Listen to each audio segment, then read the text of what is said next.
Good morning dear students. આજે આપણે topic number 1.7 પરમાણ્વીય અને આણ્વીય દળ સ્ટાર્ટ કરવા જઈ રહેલા છે. હવેથી જે આપણો ટોપિક સ્ટાર્ટ થવાનો છે that is the main fundamental for our chapter. એટલે ચેપ્ટરનો જે હવે મુખ્ય પાર્ટ જે છે તે હવે સ્ટાર્ટ થવા જઈ રહેલો છે. હવે પરમાણ્વીય અને આણ્વીય દળમાં આજનો ટોપિક આપણે 1.7.1 શીખવાના જે છે તો તે પરમાણ્વીય દળ વિશે શીખવાના છે. આપણને ખબર છે કે પરમાણુ જે છે તો તે અતિ સૂક્ષ્મ છે, બરાબર. એઝ પર ડાલ્ટન સે કે ડાલ્ટને કીધું તે અનુસાર પરમાણુ અતિ સૂક્ષ્મ હોવાને કારણે પરમાણ્વીય દળ એ હકીકતમાં કેવા હોય છે? ખૂબ જ ઓછા હોય છે, બરાબર.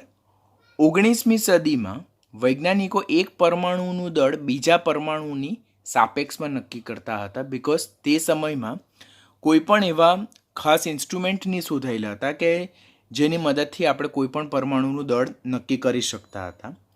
તો 19મી સદીમાં વૈજ્ઞાનિકો કોઈ એક પરમાણુનું દળ બીજા પરમાણુની સાપેક્ષમાં નક્કી કરતા હતા. શરૂઆતમાં બધા જ તત્વોના પરમાણ્વીય દળ જે છે તો હાઇડ્રોજન તત્વ જે છે તેના પરમાણુ દળની સાપેક્ષમાં દર્શાવવામાં આવ્યા હતા. તો હવે આપણને ક્વેશ્ચન એવું થઈ, શા માટે રેફરન્સ સ્ટાન્ડર્ડ તરીકે હાઇડ્રોજન લેવામાં આવ્યું? કારણ કે hydrogen is a lightest element on the earth. એ સૌથી હલકું તત્વ છે, માટે તેનું 68 દળ કેટલું સ્વીકારવામાં? 1 સ્વીકારવામાં આવ્યું અને તેની પાછળ કોઈ પણ જાતનો એકમ પ્લેસ કરવામાં આવ્યો નહીં. તો અહીંયાથી કદાચ એકદમ સિલી ક્વેશ્ચન પૂછાઈ શકે કે પરમાણ્વીય દળ નક્કી કરવા માટે સૌ પ્રથમ ઉપયોગમાં આવેલું તત્વ કયું હતું? તો તે કયું તત્વ હતું? હાઇડ્રોજન હતું. શા માટે હાઇડ્રોજનને રેફરન્સ સ્ટાન્ડર્ડ તરીકે લેવામાં આવેલો હતો? બિકોઝ એ સૌથી હલકું તત્વ છે અને તેનું કેટલું દળ આપણે સ્વીકારેલું હતું? 68, બરાબર. કે કોઈ પણ જાતના માપન વગર એનું 68 દળ કેટલું સ્વીકારેલું હતું? 1 સ્વીકારવામાં આવેલું હતું. પરંતુ આમ કરવાથી ઘણા બધા પ્રોબ્લેમ સર્જાયા. તેમાં ઘણા બધા પ્રોબ્લેમમાંનો એક પ્રોબ્લેમ કે જે ખાસ ઇમ્પોર્ટન્ટ હતો તે કે જ્યારે જુદા જુદા તત્વોના દળને હાઇડ્રોજન પરમાણુના દળની સાપેક્ષમાં નક્કી કરવામાં આવ્યા તો ત્યારે જુદા જુદા તત્વોના દળ એક એવી સંખ્યામાં મળ્યા, અપૂર્ણાંક સંખ્યામાં મળ્યા, જેથી ત્યારબાદ હાઇડ્રોજનની જગ્યાએ કોઈક અન્ય રેફરન્સ એલિમેન્ટની જરૂરિયાત જણાય. તો ત્યારબાદ સેકન્ડ મહત્વ કોને આપવામાં આવ્યું? તો સેકન્ડ મહત્વમાં રેફરન્સ એલિમેન્ટ તરીકે ઓક્સિજનને સ્વીકારવામાં આવ્યું. 1961 પહેલાં ઓક્સિજનના પરમાણ્વીય દળને પણ 2 સ્ટાન્ડર્ડ તરીકે દર્શાવવામાં આવતા, કે એક કેમિકલ સ્કેલ અને સેકન્ડ જે છે તો તે ફિઝિકલ સ્કેલ, બરાબર. કેમિકલ સ્કેલમાં રસાયણશાસ્ત્રીઓ એટલે કેમિસ્ટ લોકો ઓક્સિજન પરમાણુનું સરેરાશ દળ કેટલું લેતા હતા? 16 સ્વીકારતા હતા. જ્યારે ફિઝિકલ સ્કેલમાં જે ભૌતિકશાસ્ત્રીઓ જે છે, બરાબર, તો તે ઓક્સિજન પરમાણુના દળને 16.0044 તરીકે સ્વીકારતા હતા. કારણ કે ફિઝિકલ સ્કેલ તો એ લોકો એમ કહેતા હતા કે ઓક્સિજન પરમાણુના 3 સમસ્થાનિકો છે, 16, 17 અને 18, અને એ પ્રમાણે એનું સરેરાશ પરમાણુય દળ 16.0044 હતું. તો કેમિસ્ટ લોકો ઓક્સિજનનું પરમાણુય દળ 16 સ્વીકારતા હતા, જ્યારે ભૌતિકશાસ્ત્રીઓ એનું 16.0044 લેતા હતા. માટે ત્યારબાદ કયો પ્રોબ્લેમ સર્જાયો કે ઓન એન એવરેજ બધાને કન્ફ્યુઝન ત્યાં થયું કે ઓક્સિજનનું આપણે કયું પરમાણુય દળને રેફરન્સ તરીકે લેવું જોઈએ, 16 કે 16.0044? તો એ સમસ્યાનો પણ પાછળથી ઉકેલ શોધવામાં આવ્યો અને એ સમસ્યાનો ઉકેલ તરીકે હાલના સમયમાં કોનો આપણે રેફરન્સ સ્ટાન્ડર્ડ તરીકે ઉપયોગ કરીએ છીએ? કાર્બન 12ને પ્રમાણિત ગણીને તેના દળને આધારે અન્ય તત્વોના દળને આપણે નક્કી કરીએ છીએ. હવે બીજો ક્વેશ્ચન પૂછાય કે હાલના સમયમાં પરમાણ્વીય દળ નક્કી કરવા માટે કયા તત્વનો ઉપયોગ થાય છે? તો કાર્બન 12, જેને આપણે C12 તરીકે દર્શાવીએ છીએ. શું તરીકે દર્શાવીએ છીએ? C12 તરીકે દર્શાવીએ છીએ. શા માટે C12 તરીકે દર્શાવીએ છીએ? કારણ કે કાર્બનના જે 3 સમસ્થાનિકો પૈકીનું આ એક સમસ્થાનિક છે. કાર્બન 12 એટલે શું? C12. આ 12 જે છે તેનું પરમાણ્વીય દળ છે. તો પહેલાં આપણે હાઇડ્રોજનનો ઉપયોગ કર્યો. હાઇડ્રોજનનો ઉપયોગ કરતાં અન્ય તત્વોના પરમાણ્વીય દળ જે છે તો તે શેમાં આવ્યા? તો અન્ય તત્વોના પરમાણ્વીય દળ એ અપૂર્ણાંક સંખ્યામાં આવ્યા તો તે પ્રોબ્લેમ સર્જાયો. પછી સેકન્ડ જે તત્વ શોધ એની જગ્યાએ આપણે લીધું તો તે ઓક્સિજન લીધું. પરંતુ ઓક્સિજનમાં શું થયું કે ઓક્સિજનમાં કેમિકલ સ્કેલ અને ફિઝિકલ સ્કેલ મુજબ વેલ્યુ જુદા જુદા હતા, તો એનાથી પ્રોબ્લેમ સર્જાયો.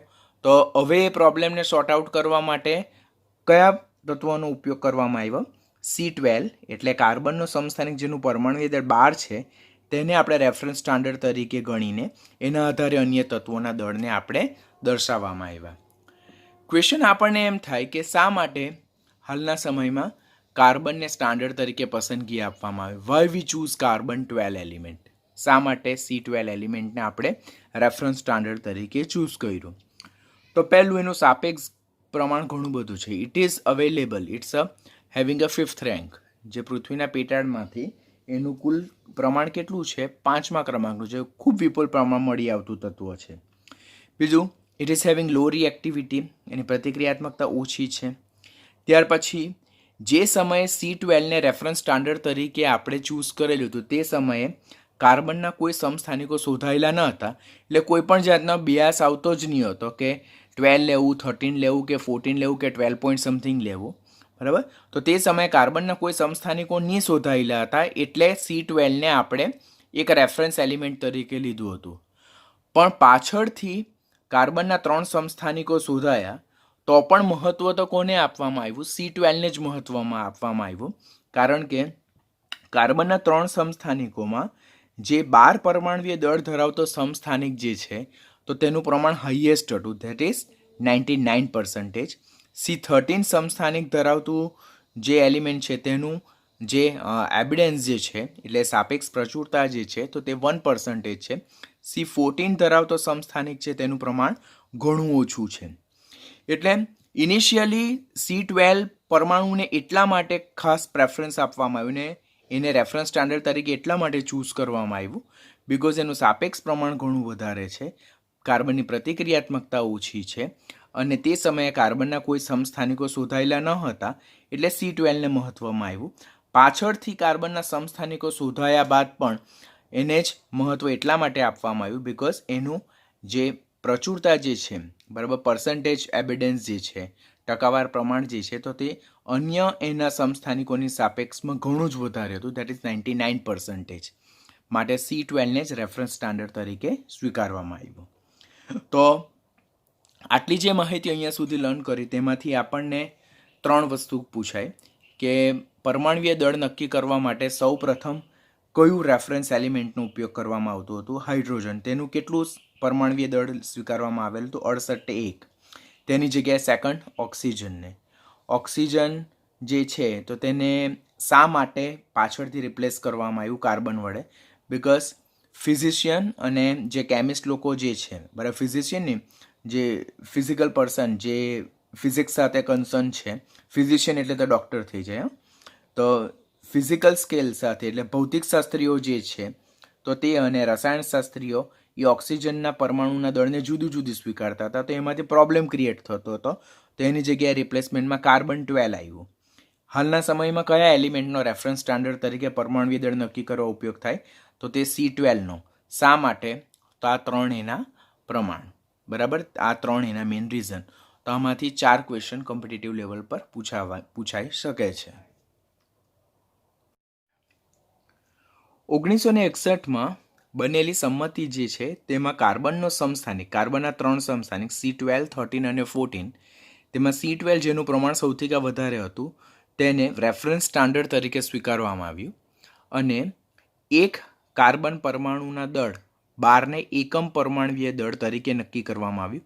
એકમ પરમાણુય દળને જ એટોમિક માસ યુનિટ અને AMU કહેવામાં આવે છે. આ ખાસ યાદ રાખવાનું, એકમ પરમાણુય દળ તેને જ એટોમિક માસ યુનિટ ઓર AMU તરીકે દર્શાવવામાં આવે. અને હાલના સમયમાં બીજા તત્વોના જે પરમાણુય દળ જે છે તો તે આ જે એકમ પરમાણુય દળ છે તેની સાપેક્ષમાં નક્કી કરવામાં આવ્યા છે. તો કાર્બનનો કયો સમસ્થાનિકને રેફરન્સ સ્ટાન્ડર્ડ તરીકે સિલેક્ટ કરવામાં આવ્યો? C12 એટલે જેનું પરમાણુય દળ 12 છે અને એક કાર્બન પરમાણુનું દળ જેને એક C12 પરમાણુનું દળ પણ કહી શકાય. એક કાર્બન પરમાણુનું દળ ઓર એક C12 પરમાણુનું દળ તે કેટલું 12, ને તેને કયા તરીકે સ્વીકારવામાં આવ્યું? એકમ પરમાણવીય દળ એટલે કે એટોમિક માસ યુનિટ તરીકે નક્કી કરવામાં આવ્યું. અને હાલના સમયમાં બીજા બધા પરમાણુઓના દળ જે છે તો તે આ જે 12 જે દળ જે છે એકમ પરમાણવીય દળ તેની સાપેક્ષમાં નક્કી કરવામાં આવ્યા. હવે એના બેઝ પરથી મોસ્ટ ઇમ્પોર્ટન્ટ કોમ્પિટિટિવ લેવલનો જે ક્વેશ્ચન પૂછાય છે તે આ છે કે એક એટોમિક માસ યુનિટ એટલે શું? One atomic mass unit, that is 1 AMU. This is important question for MCQ. Competitive level પર આને ખાસ તમારે પ્રેફરન્સ આપવાનું. તો 1 atomic mass unit, that is 1 AMU, is defined as mass exactly equal to the 12th mass of the carbon 12 atom. એટલે 1 atomic mass unit એટલે એક એકમ પરમાણવીય દળ એટલે શું કે કાર્બન પરમાણુના દળનો 12મો ભાગ એટલે એક કાર્બન પરમાણુનું જે દળ જે હોય તેના 12મા ભાગને શું કહેવામાં આવે છે? 1 AMU. તો અહીંયા 1 AMU ની ડેફિનેશન તમને પૂછાશે. This is also important equation. This is important કે જે બ્લોકમાં અહીંયા જેટલી બ્લોકમાં વસ્તુ લખેલી છે ને જે ઇમ્પોર્ટન્ટ લખેલ છે તે કોમ્પિટિટિવ લેવલ પર તમારે ખાસ યાદ રાખવાનું. બાકી બધી લાઈક અ સ્ટોરી એને નહીં યાદ રાખો और એક વખત સમજી લેવું તો પણ ચાલે, પણ જેટલું બ્લોકમાં ને જ્યાં ઇમ્પોર્ટન્ટ મેન્શન કરું તે વસ્તુ તમારે ખાસ યાદ રાખવાની. તો what you mean by 1 AMU? એક AMUની ડેફિનેશન શું છે? તો 1 AMU એટલે એટોમિક માસ યુનિટ એટલે એકમ પરમાણવીય દળ એટલે એક કાર્બન પરમાણુનું જે દળ જે હોય તેનો 12મો ભાગ જેટલા વજનને જેટલા દળને વજનને નહીં દળને એક એકમ પરમાણવીય દળ કહેવાય. તો એક એકમ પરમાણવીય દળ આખા આના પરથી જ આપણે કહી શકીએ એક એકમ પરમાણવીય દળ એટલે એક કાર્બન પરમાણુના દળનો 12મો ભાગ જેટલું દળ તેને શું કહેવામાં આવે? એક એકમ પરમાણવીય દળ. એટલે આ સૂત્ર પહેલાં આપણે યાદ રાખવાનું. હવે આ સૂત્ર આવે કેવી રીતે? તો એનું એક્સપ્લેનેશન નીચે મેન્શન કરેલું છે. જનરલી એક્સપ્લેનેશન તમે નહીં યાદ રાખો તો પણ ચાલે, ઓર તમને એવી ક્યુરિયોસિટી હોય કે એ કેવી રીતે આવે. તો એક્સપ્લેનેશન શું છે કે હવે કોઈ પણ પરમાણુનું દળ શેમાં માપવામાં આવે? AMUમાં માપવામાં આવે. AMUને શું કહેવાય? એટોમિક માસ યુનિટ એકમ પરમાણવીય દળ કહેવાય. હવે એક કાર્બન પરમાણુનું દળ કેટલું છે? 12 AMU. બરાબર? That we select already as a reference standard. એને સંદર્ભ માનાંક તરીકે સ્વીકારેલું છે, રેફરન્સ સ્ટાન્ડર્ડ તરીકે સ્વીકારેલું છે.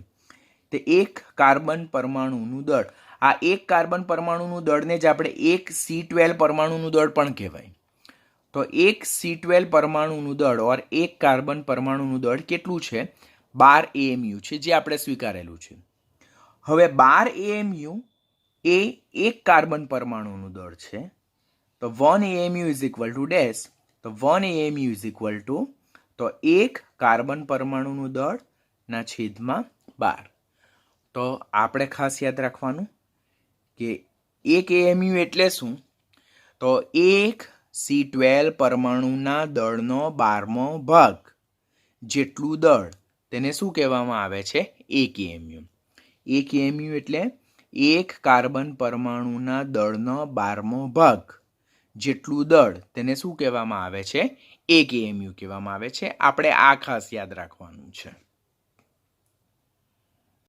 હવે એક AMUની કિંમત આપણે જોઈએ કે એક AMU એટલે એક C12 પરમાણુનું દળ ડિવાઇડેડ બાય 12 તેને એક AMU કહેવાય. હવે ઉપર આપણે એક C12 પરમાણુનું દળ કેટલું છે તેના વિશે જોઈએ. તો એક કાર્બન પરમાણુનું દળ જે છે તો તેને 12 ગ્રામ પર મોલ તરીકે દર્શાવાય છે. શું છે? એક કાર્બન પરમાણુનું દળને 12 ગ્રામ પર મોલ તરીકે દર્શાવાય. આનો મતલબ શું થાય? આનો મતલબ શું થાય કે એક મોલ C12 પરમાણુનું દળ કેટલું થાય? 12 ગ્રામ. હવે છેદમાં મોલ છે. એક C12 પરમાણુનું દળ એ કેટલું થાય? 12 ગ્રામ પ્રતિ મોલ. પ્રતિ મોલ એટલે એક મોલ. એટલે એક મોલ C12 પરમાણુનું દળ કેટલું થાય? 12 ગ્રામ થાય. હવે 1 મોલ કોઈ પણ પરમાણુ હોય તેમાં કુલ કેટલા પરમાણુ હોય? તો એવોગેડ્રો અચળાંક જેટલા, ધેટ ઇઝ 6.022 into 10⁻23. બરાબર. અત્યારે તમે સ્ટ્રક્ચર ઓફ એટમ જે પરમાણુનું બંધારણ છે તેમાં પણ શીખ્યા હોય અને આ વસ્તુ તમે 10th પણ લખ્યું હોય, સમજ્યા હોય. 1 મોલ કોઈ પણ પરમાણુ હોય તેનો 1 મોલ જેટલો જથ્થો જે છે તેમાં કુલ કેટલા પરમાણુ હોય? તો તેમાં કુલ એવોગેડ્રો અચળાંક જેટલા પરમાણુ, અને એવોગેડ્રો અચળાંકની કિંમત કેટલી છે? That is 6.022 into 10⁻23. તો ફરીથી અહીંયા લાવું કે એક કાર્બન પરમાણુનું દળ કેટલું છે? 12 ગ્રામ પ્રતિ મોલ તરીકે દર્શાવાય. બરાબર. હવે ગ્રામ પ્રતિ મોલ એટલે 1 મોલ C12 પરમાણુનું દળ કેટલું થાય? 12 ગ્રામ થાય. હવે 1 મોલ કાર્બન પરમાણુમાં કુલ કેટલા કાર્બન પરમાણુ? તો 6.022 into 10⁻23. બરાબર.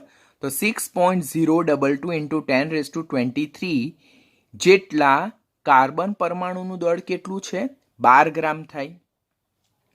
હવે જો 6.022 into 10⁻23 કાર્બન પરમાણુનું દળ 12 ગ્રામ હોય તો એક કાર્બન પરમાણુનું દળ કેટલું થાય? તો 1 into 12 divided by 6.022 into 10⁻23 થાય. Are you getting what I am saying?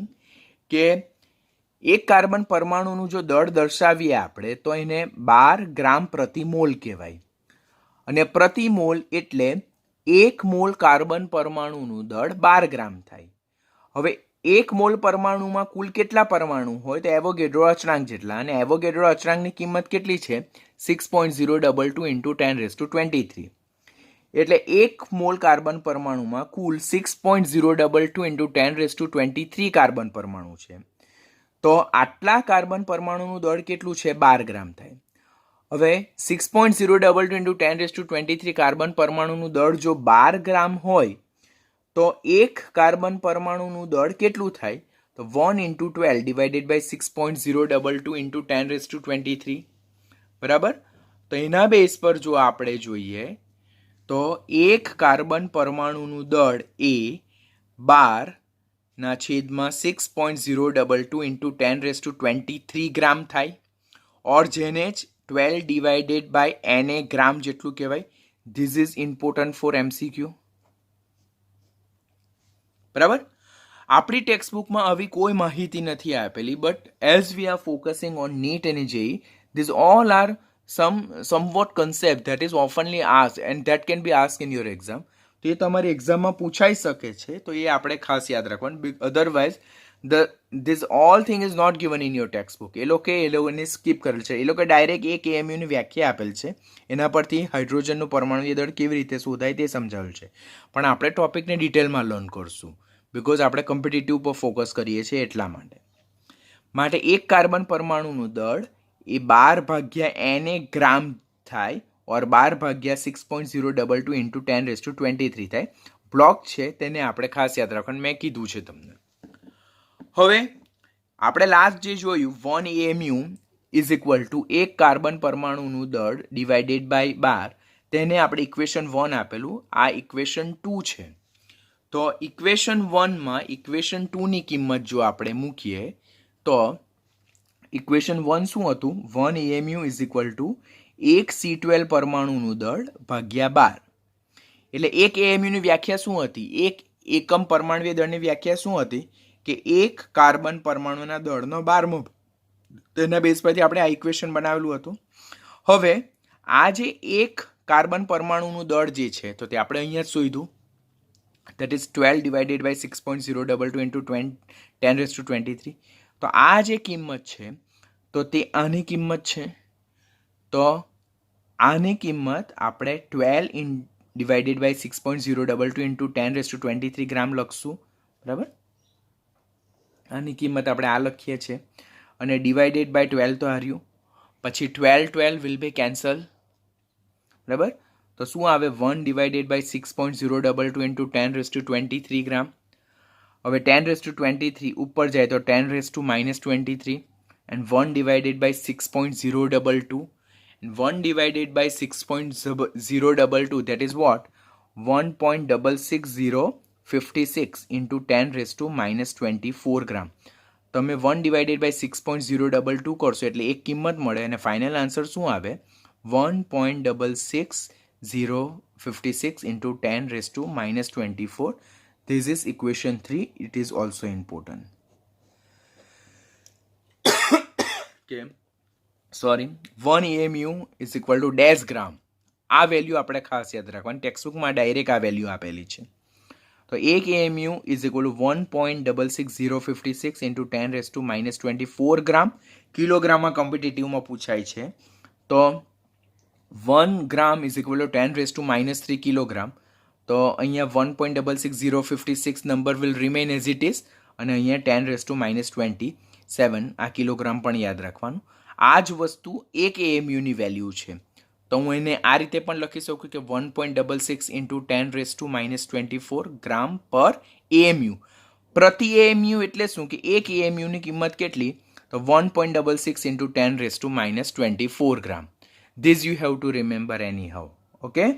પહેલા આપણે ઇક્વેશન 1 શું યાદ રાખ્યું? ઇક્વેશન 1 આપણે એમ યાદ રાખ્યું કે એક AMU એટલે એક કાર્બન પરમાણુ દળનો 12મો ભાગ. બીજું ઇક્વેશન આપણે શું યાદ રાખ્યું કે એક કાર્બન પરમાણુનું દળ કેટલું? તો 12 ડિવાઇડેડ બાય n ગ્રામ જેટલું, એટલે 12 divided by 6.022 into 10 raise to 23. ત્રીજું આપણે વસ્તુ શું યાદ રાખી કે 1 AMU. હું જેટલું 1, 2, 3 બ્લોક એન્ડ ઇમ્પોર્ટન્ટ લખું તેટલું ખાસ યાદ રાખવાનું. બાકીની સ્ટોરી તમે નહીં યાદ રાખો ને ખાલી સમજી લેવું તો પણ ચાલે. કોમ્પિટિટિવ થ્રુ જ્યારે ફાઇનલ રિવિઝન કરીએ ત્યારે આ બધા પોઈન્ટ ખાસ જોતા જવાનું જે ઇમ્પોર્ટન્ટ લખવામાં આવ્યું છે. 1 AMU ની કિંમત કેટલી? 1.66056 into 10 raised to minus 24 ગ્રામ. કિલોગ્રામમાં લખો તો અહીંયા minus 27 અને આને જ આપણે 1.66 into 10 raised to minus 24 ગ્રામ પર AMU લખે છે પ્રતિ AMU. એટલે એક AMU ની કિંમત કેટલી છે? 1.66 into 10 raised to minus 24 gram. Last, કોઈપણ તત્વનું સાપેક્ષ પરમાણ્વીય દળ શોધવા માટેનું સૂત્ર, તો that is point number 4 which is important. તો કોઈપણ તત્વનું સાપેક્ષ પરમાણ્વીય દળ AMUમાં શોધવું હોય તો તે તત્વનું પરમાણ્વીય દળ ગ્રામમાં આપેલું હશે આપણને, બરાબર? અને divided by 1.66056 into 10 raise to minus 24 ગ્રામ પર AMU. એટલે એક AMU ની કિંમત મૂકેલી છે આપણે. એટલે કોઈપણ તત્વનું જો સાપેક્ષ પરમાણ્વીય દળ AMUમાં શોધો એવો ક્વેશ્ચન પૂછાય, XYZ એલિમેન્ટ તત્વ આપેલું હોય ને તેનું પરમાણુ દળ AMUમાં શોધવા કહે તો એ તત્વનું પરમાણ્વીય દળ ગ્રામમાં લખવાનું. એ લોકો આપેલું હશે, એ તત્વ જે છે તેના એક પરમાણુનું દળ એ લોકો ગ્રામમાં આપેલું હશે. ડિવાઇડેડ બાય આપણે કઈ કિંમત મૂકી દેવાની? 1.66056 ઇન્ટુ 10 રેઝ ટુ minus 24 ગ્રામ પર AMU. આ કઈ કિંમત છે? એક AMU ની કિંમત છે. કે એક એક્સરસાઇઝ સોલ્વ કરીને બતાવું તો મારી પાસે હાઇડ્રોજન પરમાણુનું દળ આપેલું છે, that is 1.67 into 10 raise to 24 ગ્રામ છે. તો હાઇડ્રોજન પરમાણુનું દળ AMUમાં કેટલું થાય? અહીંયા એક હાઇડ્રોજન પરમાણુનું દળ મને આટલું ગ્રામમાં આપેલું છે. એક હાઇડ્રોજનના એક પરમાણુનું દળ મને ગ્રામમાં આપેલું છે. તો તે પરમાણુનું દળ મારે શેમાં શોધવાનું? AMUમાં. તો પહેલાં મને ઇક્વેશન આવડવું છે કે તત્વનું સાપેક્ષ પરમાણ્વીય દળ AMUમાં શોધવા માટે એ તત્વના એક પરમાણુનું દળ ગ્રામમાં છેદમાં એક AMU ની કિંમત ગ્રામ પર AMUમાં ઓર ગ્રામમાં લખી શકો તમે. તો અહીંયા તત્વનું પરમાણ્વીય દળ, હાઇડ્રોજન તત્વનું એક પરમાણુનું દળ કેટલું આપ્યું છે? 1.67 ઇન્ટુ 10 રેઝ ટુ 24 ગ્રામ આપેલ છે. એક AMU ની કિંમત કેટલી છે? 1.66056 ઇન્ટુ 10 રેઝ ટુ minus 24 ગ્રામ પર AMU છે. તો એમ કરતાં આપણને મળે 1.0078 AMU અને એને જ જો આપણે એવરેજ કરીએ તો ધેટ ઇઝ 1.008 AMU ઓર એને જ આપણે 1.008 U લખીએ. U ધેટ ઇઝ વોટ કે હવે AMU ની જગ્યાએ આપણે U લખીએ. યુને યુનિફાઈડ માસ કહેવાય, એકીકૃત દળ કહેવાય. એટલે પહેલાંના સમયમાં જે દળ જે છે તો તેને AMUમાં લખતા હતા, હજુ પણ કોઈ જગ્યાએ લખાય છે, બરાબર? તો એ એમ્યુને રિપ્લેસ કરીને હવે કયો શબ્દ આવે છે? યુ. બંને સરખું જ છે, નથિંગ ઇઝ ડિફરન્સ. એ એમ્યુની જગ્યાએ U, and U that is for unified mass, જેને એકીકૃત દળ કહેવાય. એટલે C12 કાર્બન પરમાણુની સાપેક્ષમાં જ્યારે હાઇડ્રોજન પરમાણુનું દળ શોધવામાં આવે તો તે આપણને કેટલું મળે છે? 1.008 યુનિફાઈડ માસ મળે છે. અને C12 કાર્બન પરમાણુની સાપેક્ષમાં જ્યારે ઓક્સિજન પરમાણુનું દળ ચેક કરવામાં આવે તો તે આપણને કેટલું મળે છે? 15.995 AMU ઓર 15.995 યુનિફાઈડ માસ, અને જેને જ અપ્રોક્સ આપણે કેટલું લખીએ છીએ? 16 યુનિફાઈડ માસ. અપ્રોક્સ આપણે જ્યારે પણ કેલ્ક્યુલેશનમાં ઓક્સિજનનું પરમાણુય દળ લઈએ તો અપ્રોક્સ આપણે 16 જ લખીએ કેલ્ક્યુલેશનને ઇઝી બનાવવા માટે. તેવી જ રીતે હાઇડ્રોજન છે તેનું પણ અપ્રોક્સ આપણે શું લખીએ છીએ? 1 યુનિફાઈડ માસ જ લખીએ. કેલ્ક્યુલેશનમાં every time we are not putting this value કે 0.008 એવરી ટાઈમ નથી પ્લેસ કરતા. આપણે અપ્રોક્સ શું લખીએ છીએ? 1 લખીએ. પણ આપણને ક્વેશ્ચન એમ પૂછાય કે C12 કાર્બન પરમાણુની સાપેક્ષમાં હાઇડ્રોજન પરમાણુનું દળ કયું? ઓપ્શનમાં પહેલો ઓપ્શન આ હોય ને બીજો ઓપ્શન આ હોય તો this one will more correct. This is not wrong one, but this one is more correct. એવી રીતે ઓક્સિજનનું સાચું પરમાણુય દળ C12 પરમાણુની સાપેક્ષમાં કેટલું? 15.995 થાય, તે પણ યાદ રાખવાનું. હાલના સમયમાં માસ સ્પેક્ટ્રોમીટર જે છે, માસ સ્પેક્ટ્રોમીટર, તેની મદદથી કોઈ પણ પરમાણુનું દળ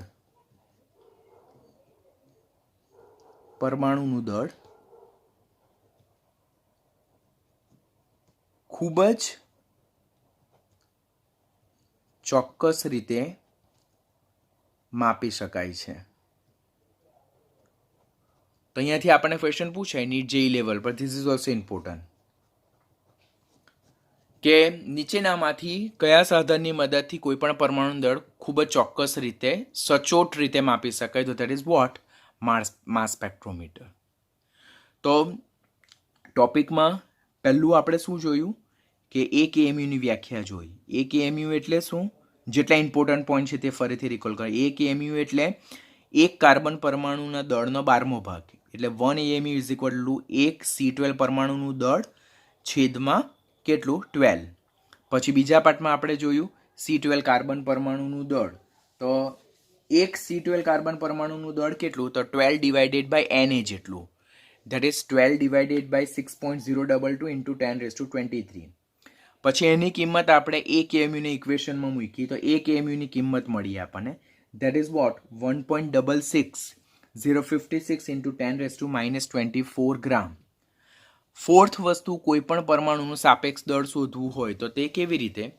તો તે પરમાણુનું દળ ગ્રામમાં છેદમાં એક એએમયુની કિંમત મૂકવાની.